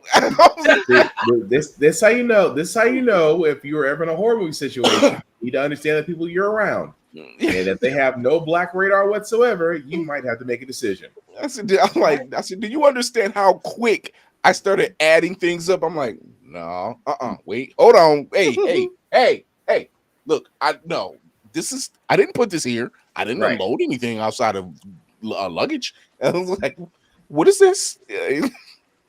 I was like, this car has been blessed. And that's all I gotta say. Where's a Southern Baptist hellstone brimstone preacher? We need one. Just anoint it. Just that. Matter of fact, just douse it. Like her cousin was just like, now that he says it that way, he's right. I was just like, yeah. And see, this is why you got to understand the party you're with when you're on unfamiliar territory. Because again, if the black radar is not going off, I'm gonna have to pull a Reggie. I was like, you just can't just pop that stuff up, and I'm unloading the car, and it's ashes just all of a sudden appeared. Who did I bring home? Be glad you didn't dump it. Yeah. No. I'm like, I don't know who you are, but you're gonna sit right there. You know what I'm saying? Hey, we got a nice vase. You mean the urn? Oh, not the urn. The crazy thing is it's not a vase shape. It's square. It's this big marble block. What the hell? That's even worse. It's like it's not it's more rectangular. So it's up. It's upright like a phone. It's I'm getting Hellraiser vibes right now. So I was just like, there's no etchings on this thing. There's like that sounds like that one center puzzle from Hellraiser that just been fully fixed. That's like, nope. Like, look, I was moving stuff around, making sure everybody's bags was in the right spot. And when I say I jumped back, literally, I was just like, What the fuck is that? Like, excuse me, what? Nah, no, You I'm better good. than me because I would have immediately made a fire. I'm like, nope. If my little girl hadn't been standing next to me and said that, I wouldn't be like, because she's seen my wife loaded in there. So I'm like, thank you, Whoopty. that would have been a straight nope. I'm not taking that risk. Burnt. Y'all you cannot do that. That's what I told. That's all I told. I'm like, you, and I looked at my wife. I said, you cannot do that to me. It's too creepy. Right. We read way too much horror, play too many horror games for that to come up, and don't think that we will not react. So, you know, like we got lots of read the room. Right. Here's a black final queen that people don't seem to recognize right away. Mm-hmm. Whoa, I forgot. I forgot. Yeah, me too. Yeah, you're digging deep because no one watched Critters. You know what? I did. I mean, the fact that you got the Critters 4, that's dedication. Because that was on USA's Up All Night. That's the reason why USA and Sci-Fi Channel. That was on Up All Night. That was one of their movies. Me and my sister, when it was just us two, were watching it, and I remember that. It's so deep that Angela does not speak about it. And I said, no, dear, it's okay. It's okay. That's you had that one guy. You had that one guy that traveled back in time to actually say he was weaponized against the Critters. That's the crazy part. Wait, you came from the future? Y'all still didn't figure this out?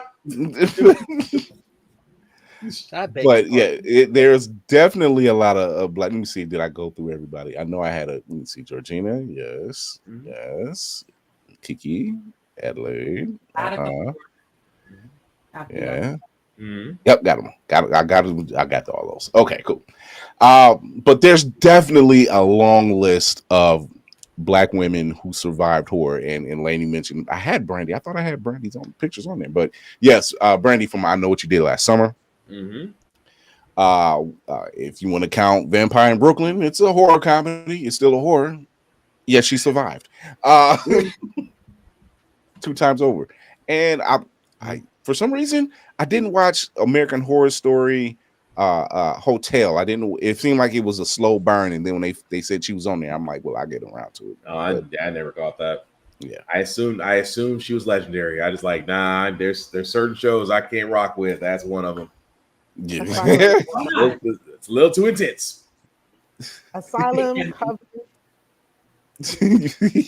No, lady. It's a little too intense, and just like me playing certain video games at night, call me a punk if you want to. I will go across that room and turn that light right on. Like, nope. See, I get you that. I think the very first season can be very scary, actually. Mm-hmm. And then the 6th season when it's in Roanoke, that also was terrifying. I actually stopped after the 7th season. I heard it got better because the 7th season was such a slog to get through.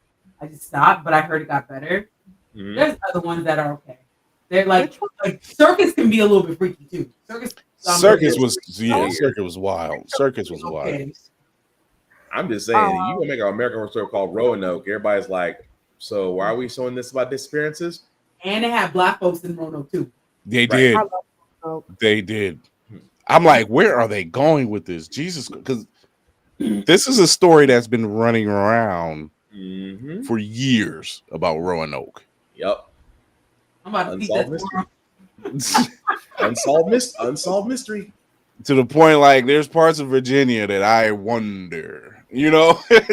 I stay in Norfolk. That's it. I ain't worried about nothing else. But see, that's the whole. I avoid the whole Appalachian mountainside, and part of it does go through Tennessee, but that's the part I do not stay in. Like, the minute they say Appalachian, I'm like, I ain't got no business being there. What do you mean? Oh.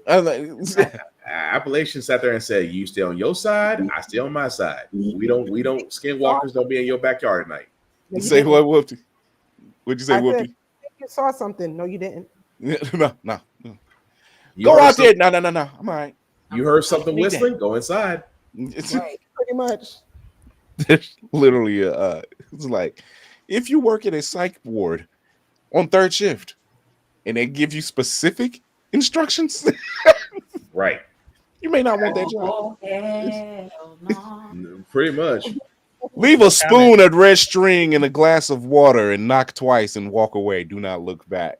And if you do, run. I'm like, no, I don't need that job. Nah, it's not worth. It's not $95 an hour. No. Yeah. I'm Do sorry. not go to the third floor. It does not exist. It's been abandoned for years. Wait, why are you telling me this now? That's a room 1408 moment. Just no. Oh wow.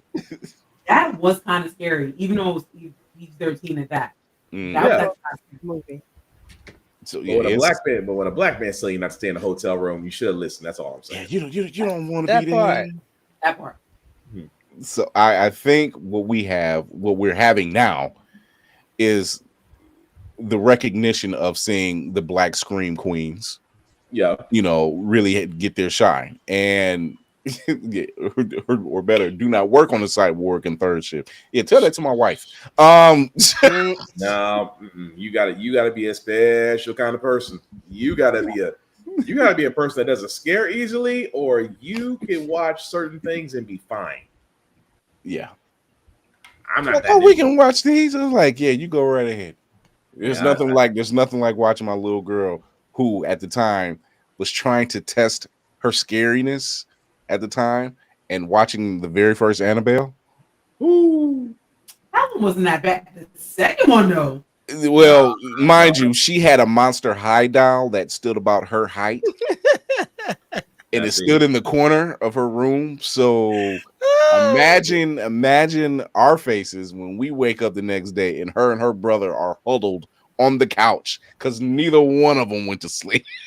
And this is why Spartan does not do dolls or clowns.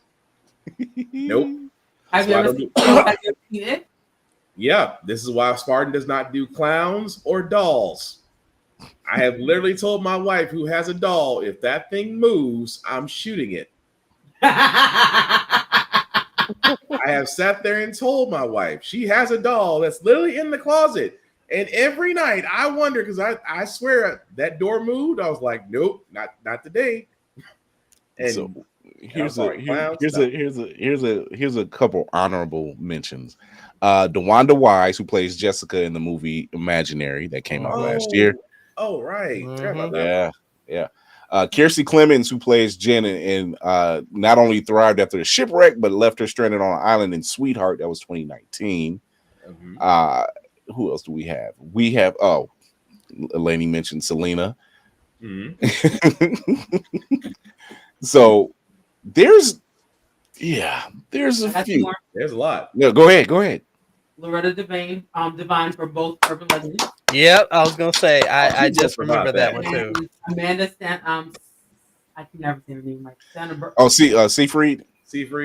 Not Seyfried. Seals. Oh, Steinberg. Thank you. From the Acolyte. Bodies. Okay. She did survive Bodies. Which was an absolute clusterfuck of a night. Yes, it was. Yeah. To find out, I was like, oh, everything that happened was a whole accident. Yep. It wasn't what we thought it was. Yeah, y'all. What a night this has become. Those tend to be the funniest movies. Man. Please watch Tucker and Dale versus Evil. Oh, Tucker and Dale versus Evil? That's always fun. It's an old one, but it's classic and it's absolutely funny. If you love Alan Tudyk, this is a movie you need to check out. Yeah. That's a funny one. So yeah, there's definitely like a lot of black screen queens over the years that we may have just passed by, but there's way more than we thought. Yeah, there's definitely way more than we thought. Even Navy mentioned in Sugar Hill, and that was what 1974, 75, 1974. So that's before me. So they're out there. Yeah, Coven was 10 years ago. It's all right, Bama. Damn, Coven was 10 years ago. Shit. I think that was the last time. I think that was one of the last times American Horror Story was really good. Damn. Coven and the only reason why Apocalypse was accepted is because they brought Angela back. That's kind of saying a lot, though, ain't it? It was like, yeah, we got to wrap this thing up. It's only. I was like, oh yeah, y'all got to tie it into the Coven series now. It was no other way. 1984 was okay too, but You said which one? 1984. That's the one with the slasher camp. Yeah, 1984 is good. 1984 is good. It's good. It's not Coven, but it's good. I forgot about Rachel True in The Craft. She did survive. Rachel, yep. Rachel She did survive The Craft because technically, old girl figured out she was really a witch. She wouldn't. Once she figured out she had powers, woohoo! She stepped away. No, but it is. I like the fact that there are more Black Scream Queens now than there has been in the past. Several years? I think. Yeah. I think as you start to think about it and really watch the film, you notice it. That's because we're more likely to be like, I'm not staying here. Let's get up and go. Yeah. That's how Black people either are usually killed within the first hour of a film. Yep. Because don't play that. Noises coming out of the basement. Get out. I think I will. Where's my bag? Look, Maggie's Rod Digger in 13 Ghosts literally was like, gone. No, I'm gone. But I mean, I don't like this. Take these glasses off me. I got to go. But no, well, you got a point, and it's interesting now because the running joke used to be Black people wouldn't be in a horror movie because if it was, it'd be a commercial. Because the moment you try to tell us something, it's like, no, we good. But that is it's an untapped genre. So if you really think about it, and also, and I'm gonna go ahead and say this: in a horror movie, it's hard to kill a Black woman. If you really think about it, it's hard to kill a Black woman in a horror movie. If you really think about it, yes, Halle Berry and Gothica. Oh yeah, that's forgot about that too. That's a good one. I mean, she's not gonna fall while running. She's definitely gonna make sure she's got a weapon of some sort. By then, she's figured out who you are, and 9 times out of 10, she's gonna go get help or she's gonna take you out. That's why Jada Pinkett got taken out within the first 15 minutes of Scream 2. Yeah. Trying to figure out too damn much. Trying to figure out. Being nosy. Curiosity. Now, see, that being nosy. Right there. See, the moment I hear someone say, let's split up, nope, you the first one to go. Look. That's when the whole phrase "catch a fade" really had meaning. If you watch, and it's on YouTube, so if you watch Night of the Demon and that whole scene where Roger is telling them, "My daddy is a preacher. This house is haunted. We ain't got no business being here." That was literally his whole line. I'm like, and already you are being granted a hero status. Thank you, good sir.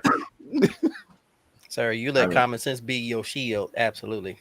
He laid it out. Look, my daddy's a preacher. This house ain't no good. And that's how I looked at Hellraiser. Wait a minute. So you telling me Pinhead will show up if I figure out this puzzle? Maybe I shouldn't go around summoning things I don't know about.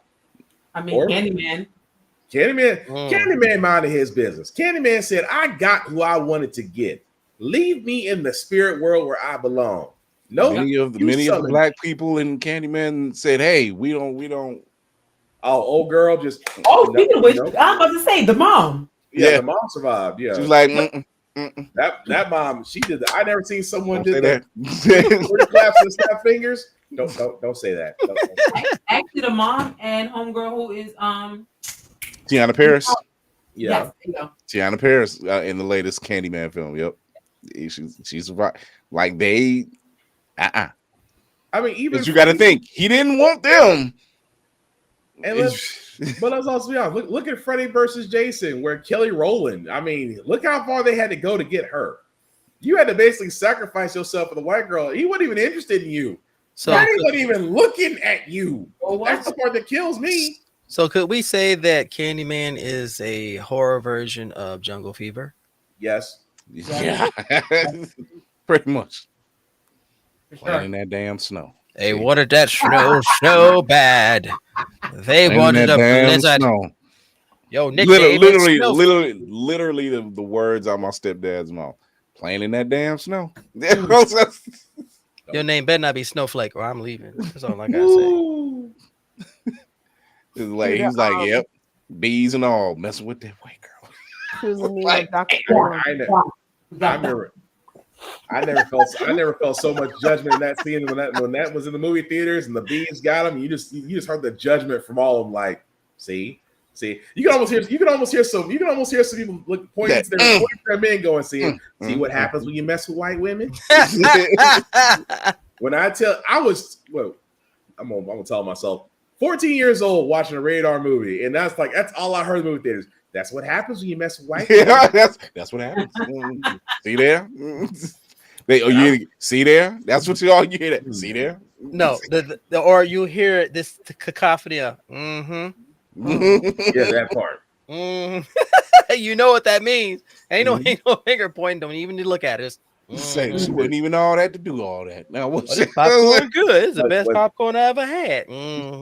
I always love that. So did you find it? So was it funny then? ask Candy Man, was it funny then? I don't think it's funny now. That's like just y'all boy. No, seriously, it's a thing. And avoid mirrors. Don't avoid mirrors and don't do dumb stuff. We learn again. It's hard to kill black people. We're not doing dumb stuff. Elementary school. We learned. Damn kids wanted to play Bloody Mary in the bathroom. Nope. Not I. Nope. Oh hell! No. I've never expelled so much piss out of my body in such a speed. Y'all can have that. I'm taking my 11-year-old self out this bathroom. Y'all can play in here if you want to. See, we had like a fire hose. Oh. See, no, we had the Bell Witch. We had the Bell Witch here in Nashville. It's like, oh, if you go in the woods and you stand on a stump and you turn the direction of the woods and say Bell Witch 3 times. Number one, why are you doing this for somebody that don't want you? And number 2, why is my dumb ass gonna be in the woods finding the only tree stump and doing dumb stuff? You can go out there if you want to. Or number 3, why am I listening to you? Why Spartans was Bell Witch, indoors was Bloody Mary, outdoors was in the woods was Pigman. Oh, and I'm like, who? It was like, yeah, Pigman. I'm like, my house was none of the above. Okay. Like, yeah, if you go over here, I think the fuck not. Nah. But again, like I said, you tell black people this, and we're like, nah. Let's go to this campsite where nobody's been because there was a murder. Nope. I mean, that's easy. It's like let's go to this haunted cemetery and go bury our dead. No, I'm gonna create a Yeah. Anytime you hear someone say, I heard a story about I ain't going no motherfucking well. Because I'm sorry. Pet Cemetery and Cujo, that was like, see, this is what happens when you mess with the undead. 2 things you shouldn't mess with: animals and cemeteries. I'm just saying. Look, I say if you walk through this, why would I walk through any cemetery as a shortcut? Are you what? Why? Why am I out here? Did Michael Jackson's Thriller not teach you anything? Oh, I ran out of gas. Michael Jackson, you got a Letterman jacket and this classic cars, and you run out of gas. How? You passed me. Come on. The sad part is, I was like, I know he passed about 3 gas stations before he realized I was out. You had enough juice in that Jerry curl to keep yourself lubricated, but not enough gas for car. That S curl was shining, sir. Yo. You didn't miss a moment of lubrication, but yet somehow unleaded 83 just passed you right on by. And then old girl kills me. Oh, I think we should go into this house. You mean this house that appeared out of freaking nowhere? First of all, your real name is a combined 6 letters. I'm not listening to you, Ola. Walking into a house. The house looks like it stink. Why would I go in there? And then it's like, he said, I change differently at night. Okay, I'm gonna get a cab. You stick with your car. No, you ain't. I heard about you, Jacksons. No, y'all change it. Yeah, I don't need that. Y'all different. Wow. I heard about Joe. I heard about what Joe did when y'all left the towels in the pool. Right. Nah, I'm good. But I'm just saying, it's harder to take us out. So you got to find creative ways to get us.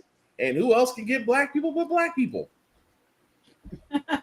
This is why I'm glad the movies like The Blackening existed, because they tapped Everything. all of it. Yeah. Everything. And they didn't hold back. And I said, oh, good. You figured it out. Thank you. You figured it out. I voted for Trump twice. You did what? You gotta go. I was in the movie theater like, nigga, what? I think everybody said that somewhere. Everybody like, nigga, what? And I wish that they actually didn't put that in the trailer. Yeah, that would have been even a more of a what? but you know what? This what makes me think that now that the Wayans are back in control of Scary Movie and they have 2 decades plus of ammo to work with, that script gonna be fire. I hope. They had time and ammo, 2 things you don't give a bunch of comedians. That family, Marlon, they don't even need time. That is ingrained. That is DNA. That is from the blood. That is from the ancestral. Right. Marlon's acting chops has just skyrocketed, man. You know, I did see him. It wasn't bad. It was misunderstood. That's why I hear a lot of. Like people were expecting Get Out and Us when really it was more psychological. For real. And on top of that, it's not a Jordan Peele directed film. It's produced by his people, by him. But I do hope Marlon gets more serious roles, because man, he nails it. You give him a serious role, you could tell he's been plying his trade. Yeah. Because after seeing him in Bel Air, I'm like, what, dude? Right. Does anybody remember Requiem for a Dream? Yes. Mm-hmm. And that was just a taste. Right. It was like we were just getting used to, like we were just getting exposed to Marlon. Marlon been on this thing where you're just like, dude. We know you can do more. We know your family. Your family is nothing more than a bunch of talented. Your mama had nothing but talented children, because good Lord, all of them. I know everybody working. I know Thanksgiving around that house. There's not a dry eye in that house at Thanksgiving. Good God. Message. Help me, please. I'm just saying. No, but yeah, I think we definitely are not going to see the end of the Black Screen Queens. Mm-hmm. And I hope we don't see the end of, because there are shout out to like studios like A24 and all these other like indie type production companies. They're just like, yeah, take these chances, get these actresses out there. Like they fit the mold. It works. Tell that story. Let's do it. Don't be afraid. That part. Don't be afraid. That part of don't be afraid of actually moving forward with a story that is not considered the quote unquote Hollywood norm. Yeah. Be different. And which really for Hollywood, let's face it, it's a dying breed in Hollywood. Let's be honest. They have a dying recipe. We saw the trailer for Primate. Hollywood has already passed life support at this point. I seen that and I'm like, monkey shines? That's all I can say. I'm trying to figure out. That was wall to wall crazy. I'm like, y'all didn't even use a real monkey. What else? Nope. Yeah, I'm good. I just sat there and was like, and this is what we've come to. This is what we've come to. The fact that Hollywood has said, forget the barrel. We are now going subterranean. It was like, you took the rampant monkey story and took it out of Nope and said, let's turn it into a movie. You said, let's go and revisit Monkey Shines and do it.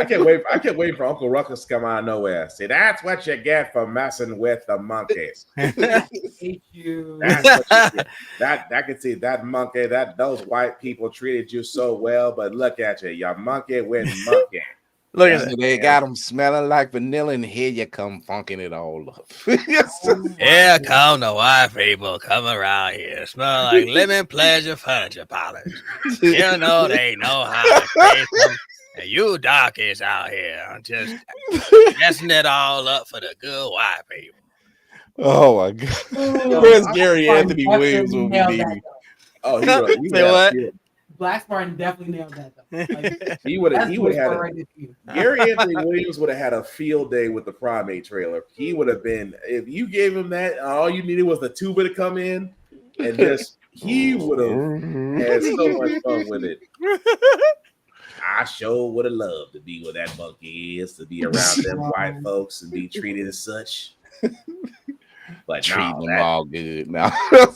No, that monkey was an undeserving monkey. See, that monkey was a nigga.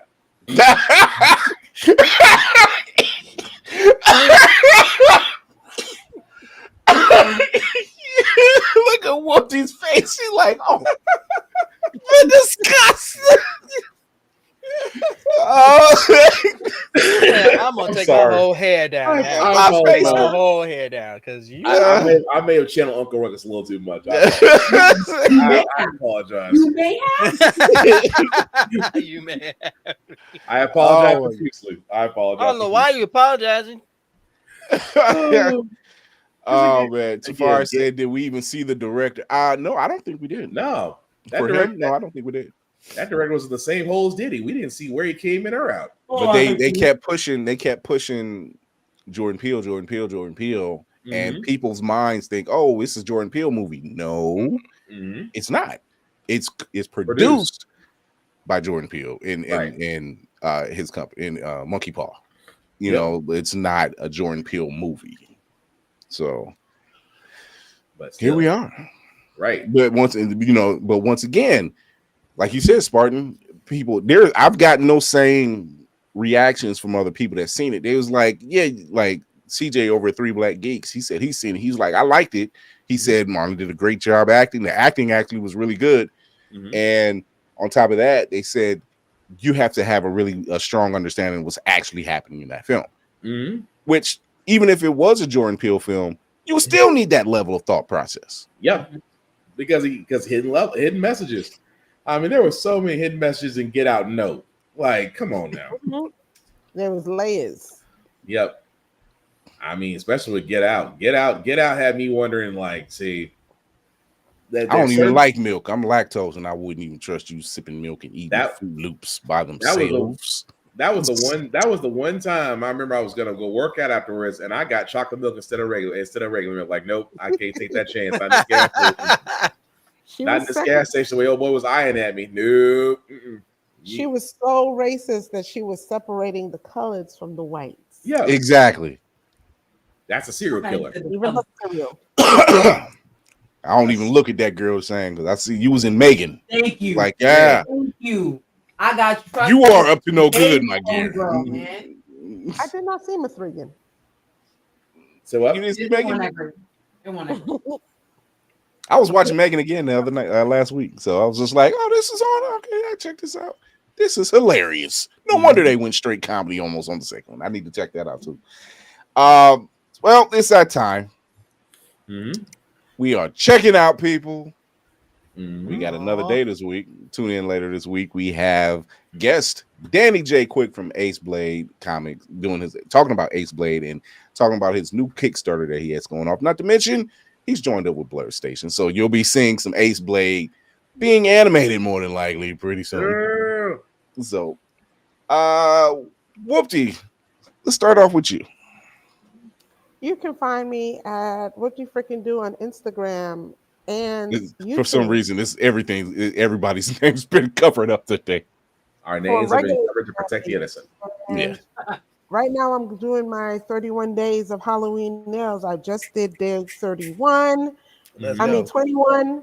I've got 10 more days to go. You can find that over on Fresh Press by Z on TikTok and Instagram. She is an artist. She is an artist. Yep. Geek by heart. You can show them now. There we go. Nah, you should show them. You should show them. But anyway, I am Lane from Geek by Heart. Me and my husband run Geek by Heart. You can find us on YouTube. IG, TikTok, and Twitch. Right now we are doing movie reviews and trailer reviews. It's been a kind of slow for us. No, it hasn't been slow. It just has been way too busy. But hopefully by the end of the month, we should be starting to get back on track, especially with me. Also with streaming Silent Hill, because that thing is fucking scary, and I need to finish it by November 7th so that I can be nice and play Legend of Zelda Age of Imprisonment, which I am looking forward to. So there's that. And then the last, I knew there was something that was bothering me about it. It's not Logan Browning. She was in the Perfection. That was that's somebody else that's in Escape Room, and I have it written down. Okay. I know you're talking about with Logan Browning. She was the Perfection. So yeah. Another crazy movie. Mm-hmm. Oh, that's what made me remind me, because when you guys talk about Allison Williams, I'm like, I remember when Allison Williams was in that one too. Yeah. And I couldn't trust her, but she actually was a good person in that one. Or tried to be, I should say. Tried to be, yeah. And Taylor Russell, that's her in Escape Room. Okay. Spartan. Sure. Black_Spartan 615 is where you can find me in the social. Show's still going on because, man, we got a lot of crap to cover about what that over-bloated ulcer with a wig has done on how the fact we got here. Every Wednesday at 7:30. Of course, myself, Tafara, and Joe will cover the gaming world and Get Bit this Friday 8:30-ish. As far as streaming goes, guys, still covering Silk Song, but we are going to run the gauntlet. We are going to start Ninja Gaiden 4 and Ghost of Yotai. So, yeah, 3 games simultaneously. Let's see if we can pull this off. It's bound to be fun either way. Outside that, guys, again, the rules still remain when it comes to cosplaying in the world.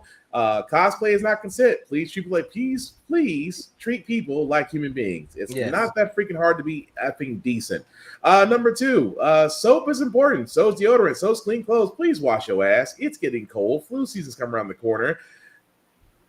I know, and again, we're starting to see people, Agents of S.H.I.E.L.D. and cons. That's all cute, but again, wash your ass. Dove can be your friend. Dial is cheap. Please don't use native, and please, oh God, don't use something that, masks your funk, because the funk will always win. And also, guys, talk, discuss, and share your fandoms. Don't be toxic. Don't be a dick. And, you won't get jumped. Like Mr. Andre Williams did at the rally. Navy, talk to the people. Ladies and gentlemen, boys and girls, Blerds of all ages, good evening, good morning, good afternoon. It is I, Navy Montel, your frosted bearded Blerd corn. I have the honor of being a part of this illustrious group of melanated intellectuals. If you want to check us out, we're here twice a week on Tuesdays and Thursdays at 8 p.m. I am with the illustriously amazing Lady Mandalore on Roomful of Blerds on Sundays at 7 p.m. I am also streaming on Twitch and on YouTube on Sundays, usually following, so it's around 9:30, 10. So if y'all are still up and you got nothing else better to do, come check me out. I am playing Diablo 3, getting back into it because it is girl power campaign. So she is out there, she's wrecking shop left and right. And I may have a surprise later down the line for streaming from someone that I know who has been working hard for years on a game. And I told them when it is complete, I will stream it so we can get the eyes on it. So just stay tuned because it's all about uplifting these creators out here and doing my thing on YouTube as well still. So I got and Lainey and I will be at PAX Unplugged this year. So we're going to be capturing all types of amazing stuff. And I would love to get the whole crew there one day. So if I could end this on one specific note, if you're a hater out there and you are disparaging someone and insulting someone because they're being creative and it doesn't appeal to you, go away. Leave them alone. If it doesn't appeal to you, it's not meant for you. If it doesn't make you smile, it's not meant to make you smile. They're doing something that brings joy to their heart, that uplifts their mind, that brings ease to their spirit. If you cannot support it and you don't like it, do me a favor, shut the fuck up. In that I thought about it. I thought about it. I'm like, it's going somewhere. Oh, it was. I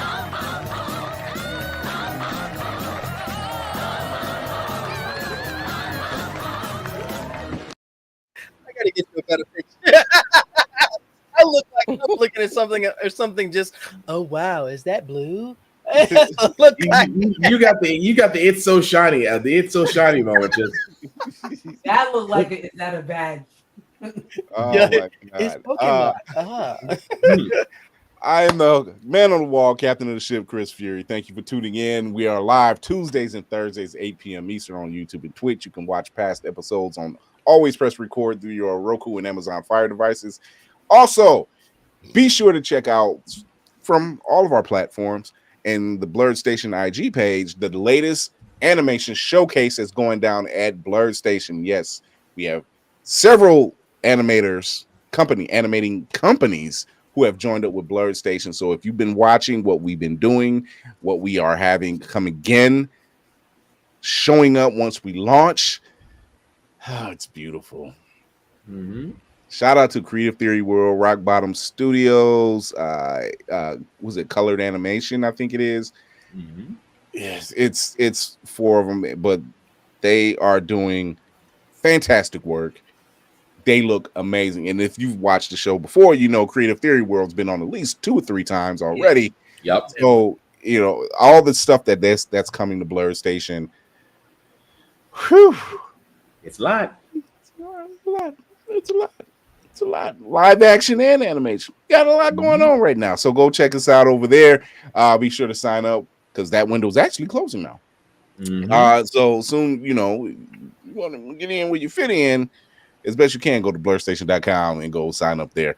Until then, remember to educate yourself and others, entertain yourself and others, and most of all, encourage yourself and others. I'm Chris Fury, along with this crew. I think Whoopty dropped out. But No, Whoopty, no. We love Whoopty. when you see us again, we won't have whatever this is going on in the upper left-hand corner. I don't know what that is. Oh my gosh. I tell you, we've been marked by Musk. It's something, you know. Hey, the internet did go down on a lot of people yesterday. Lainey's just loving all the iPhone ads right now. Listen, Love it while you can. For Roomful of Blurs, because she always is. Yeah. Everybody, take your time, take your PTO, as Mayhem says, and let that shit go. Relax. Take a breather. There's Whoopty. There she goes. She had to change locations.